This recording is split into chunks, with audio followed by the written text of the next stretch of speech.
Hello दोस्तों, आज हम लोग जानेंगे जो जब डिफेंडेड पार्टी को तामीला पूरा हो जाता है, जो सम्मन सम्मन का मतलब है कि कोर्ट का बुलावा पत्र होता है कि आपके ऊपर ये एलिगेशन लगाए गए हैं।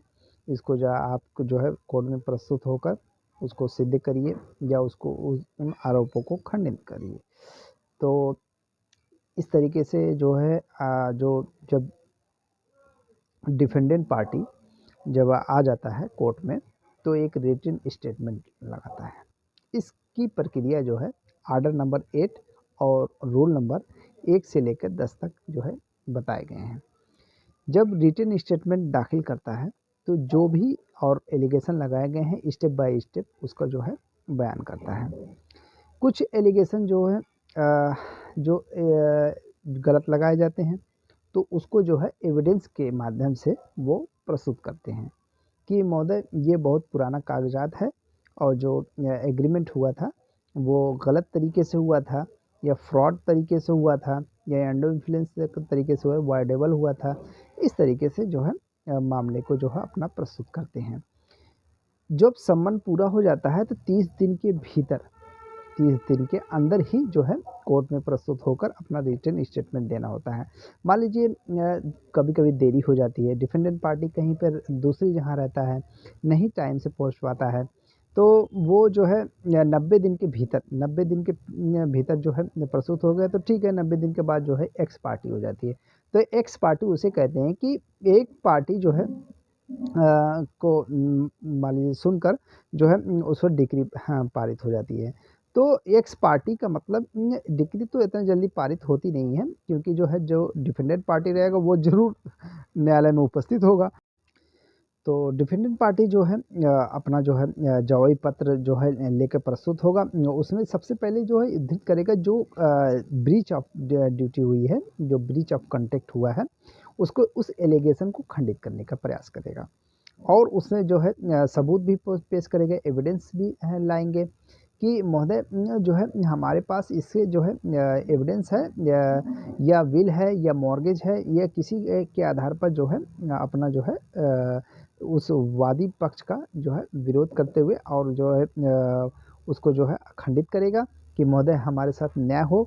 और इस तरीके से जो है हमने कुछ स्टेप बाय नोट किया है दोस्तों। इसके बारे में मैं बताना चाहता हूँ कि कैसे खंडित किए जाने का जो है एक रूल बन जाता है कि मौका मिल जाता है डिफेंडेंट पार्टी को जो है अपने जो है आरोपों को जो है निर्दोष साबित करने में। तो आइए देखते हैं। सबसे पहला दोस्तों जो है एविडेंस को ही जो है खंडित करेगा। दूसरा है जो है दिनांक पे जाएगा कि महोदय जो काज ऑफ एक्शन की शुरुआत हुई है ये दूसरी डेट को हुआ था। और तीसरा जो एलिगेशन लगाएगा टाइम बार वाला कि महोदय ये जो है बहुत पुराना मामला हो गया है, हमारा जो है 12 साल से जो है हम वहाँ पे रह रहे हैं, हम उसको नहीं छोड़ सकते हैं। तो 12 साल के बाद जो है उनका जो है वो स्वामित्व का अधिकार मिल जाता है।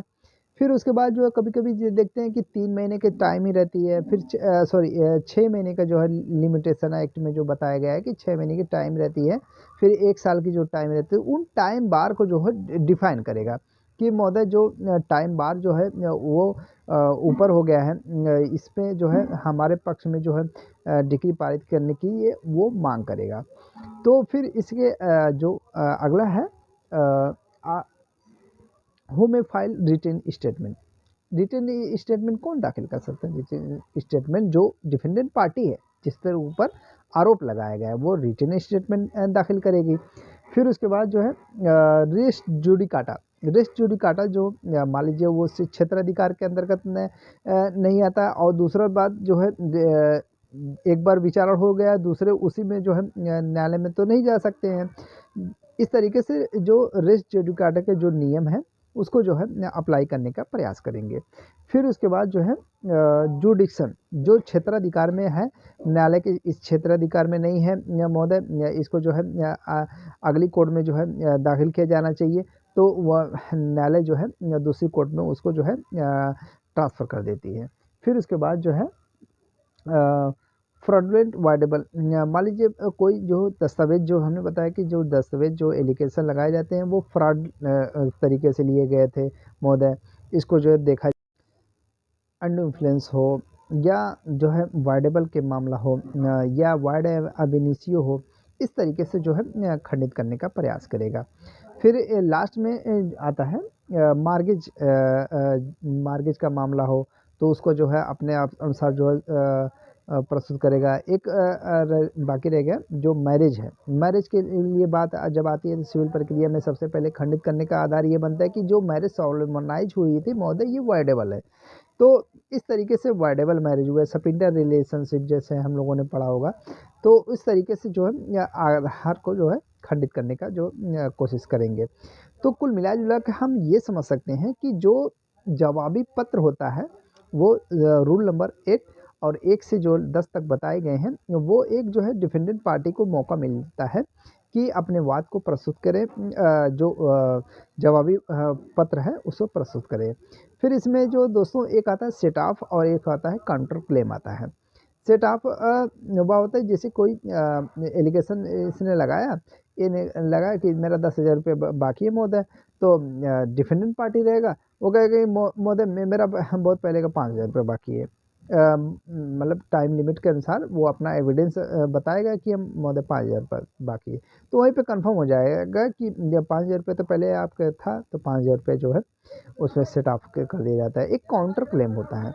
काउंटर क्लेम वह होता है कि जैसे कोई एलिगेशन लगाए जाते हैं तो उसमें जो अपना जो पक्ष रखते हुए, अपने एविडेंस को रखते हुए जो उसके जो है डिफेंडेंट पार्टी जो है उसके अपने पक्ष में जो है डिक्री के लिए मांग करती हैं। तो फिर उसके बाद जो है यानी कि जो उसको जवाबी कार्रवाई में उसको जो है प्रस्तुत कर दिया जाता है। इसको जो है काउंटर क्लेम कहते हैं। Thank you for watching our video.